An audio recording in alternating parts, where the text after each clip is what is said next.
বাবার লাশ ঘরে রেখে পালিয়ে, সন্তানের লাশ ঘরে রেখে পালিয়ে গেছো। এমনও লাশের দাফন করেছি, 166 জন লাশের দাফন কার্যে সহযোগিতা করেছি চাঁদপুর আমাদের ইসলামী আন্দোলনের টিম। এমনও লাশের দাফন করছি যে লাশের মা বাবা সন্তান কেউ নাই, ঘরের চৌকাঠে লাশ ফালাইয়া দিয়ে চলে গেছে। এমনও লাশের দাফন করছি যে লাশের সন্তান ফোন করে বলছে বাবার লাশ অমুক ঘরে পড়ে আছে, এসে ব্যবস্থা করে দিয়ে যান।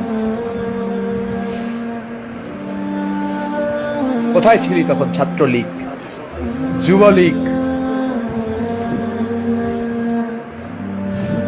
বাংলাদেশে আর একজন আছেন যারা যিনি এই কষ্টগুলা করছেন, বিবাড়িয়ার সন্তান, সম্ভবত এই যে কি ফাউন্ডেশন ওনার, তাকওয়া ফাউন্ডেশন, তাকওয়া ফাউন্ডেশনের কিছু পিকচার দেখেছি। আবার এমন পিকচার নিজে তুলেছি, পুকুর পাড়ে লাশ পড়ে আছে, বাগানে লাশ পড়ে আছে, এই লাশের বাবা আছে, লাশের মা আছে, লাশের ভাই আছে, এই লাশ যেই রাজনীতি করত সেই রাজনীতির লিডার আছে, সেই রাজনীতির বড় বড় নেতারা আছে। আজকে সেই লাশের পাশে কেউ নাই। কে দাফন করেছে? কে কবর দিয়েছে? কে গোসল দিয়েছে? এমনও লাশের গোসল এই 2 হাত দিয়ে দিয়েছি। গোসল দেওয়ার সময় তার গায়ে 108 ডিগ্রি জ্বর ছিল, 108 ডিগ্রি জ্বর ছিল গোসল দেওয়ার সময়।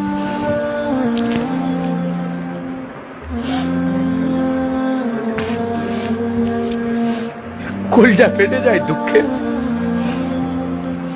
আজকে এমন এমন ব্যক্তির বিরুদ্ধে যাদের নির্দেশে ওলামায়ে কেরাম এই কাজগুলো করতে, যাদের নির্দেশে আমরা এই কাজ করছি,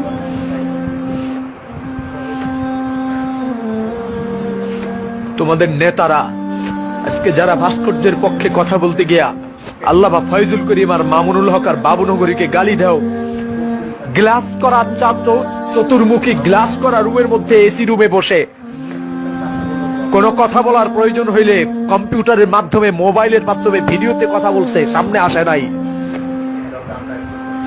কিন্তু প্রতিটা লাশকে কাঁধে করে গোসল দিয়ে আদর যত্ন করে কবরে রেখেছি। কোন সেবার কমতি ছিল না।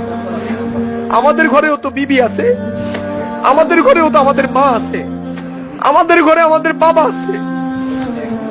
কোন বাবা চায় না তার সন্তান অনিশ্চিত ভবিষ্যতের দিকে চলে যাক। কোন প্রিয়তমা বিবি চায় না তার প্রিয়তম স্বামী অনিশ্চিত গন্তব্যে চলে যাক।